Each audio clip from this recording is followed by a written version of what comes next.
Hello বন্ধুরা, তো আজকে চলে এসেছি মাঠে। দেখো, আমি দেখেছো।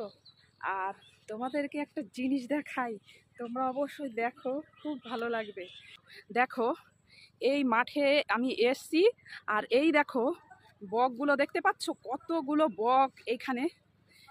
এই দেখো, মানে এখান দিয়ে ধান ধান লাগিয়েছে গতকালকে, আজকে আবার লাগাবে এখান দিয়ে। দেখো, তোমরা দেখতে পাচ্ছ। আর এখানে দেখো কতগুলো বক, দেখেছো কতগুলো বক।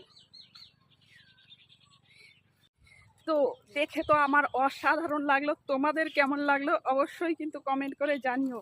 তো চলো দেখো, কত, বাপরে, দেখেছো, এখনই যাচ্ছিলাম এই জলের মধ্যে, ড্রেনের মধ্যে, কি অবস্থা। তো যাই হোক, কেমন লাগলো ভিডিওটা অবশ্যই তোমরা কিন্তু জানিও।